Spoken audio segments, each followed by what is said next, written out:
Au cœur de Manhattan, dans le quartier de Wall Street, Je suis prête. Monique, jet-setteuse new-yorkaise de 30 ans, se prépare pour une soirée exceptionnelle. Héritière fortunée, dans quelques heures, cette jeune fashionista dînera aux côtés de la reine de Suède lors d'un gala de charité. C'est la première fois que vous voyez une reine? Non, je me regarde dans le miroir tous les jours. L'événement mondain de l'année se tient au Plaza, le palace le plus connu de New York. Les maîtres d'hôtel devront choyer 300 invités, triés sur le volet. Ces galas sont des rendez-vous incontournables pour le Gotha new-yorkais, comme ici lors d'une soirée en faveur d'un des principaux musées de la ville. Financer des œuvres de charité permet aux grandes fortunes et aux people de se montrer, tout en dépensant des milliers de dollars pour une bonne cause.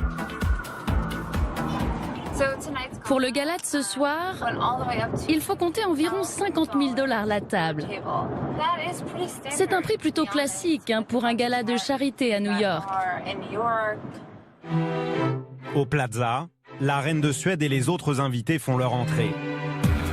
Tout le monde est à l'heure, sauf Monique qui, comme toujours, est en retard, coincée dans les embouteillages. Circonstance aggravante, le pape est en visite à New York. Des centaines de policiers ont bouclé le centre-ville, toutes les rues sont coupées.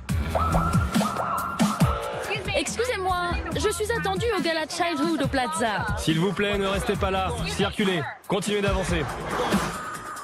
À quelques mètres de Monique, le souverain pontife passe dans cette petite voiture noire. Le mieux serait de faire les derniers mètres à pied.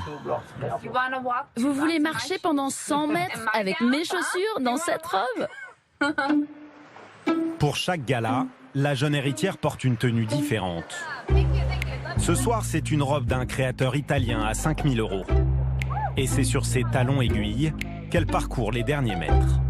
Oh, je suis en retard. Des camions de pompiers, des policiers, le pape. Mais laissez-moi tranquille. Ah, merci d'avoir coupé la circulation. Merci beaucoup.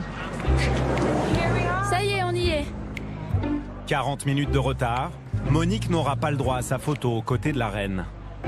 Mais il en faut plus pour gâcher la soirée de la jet-setteuse. La reine de Suède, la princesse Madeleine, ces titres ne veulent rien dire pour moi. L'invité d'honneur, c'est moi. Monique participe à 2 galas par mois en moyenne. Budget annuel, plus de 100 000 €. Des rendez-vous qui permettent à la jeune femme de se maintenir dans le cercle très fermé de la jet-set new-yorkaise. Après quelques années de crise, New York est redevenue la capitale du monde. La ville attire près de 40 millions de touristes chaque année et abrite plus de 350 000 millionnaires. Les loups de Wall Street sont plus riches que jamais. À New York, plus on est haut et plus on est riche. Robert Couturier est un architecte français qui décore les appartements les plus époustouflants de New York. Un appartement comme ça, c'est presque entre 50 et 100 millions. Avec lui en exclusivité, notre caméra a pu pénétrer l'univers très secret des milliardaires new-yorkais. New York, c'est un défilé de mode 24 heures sur 24. Pour Monique et ses amis, la vie n'est qu'une suite ininterrompue de plaisirs entre shopping et cocktails. C'est un nouveau mec? Non, pas vraiment. Il est trop pauvre.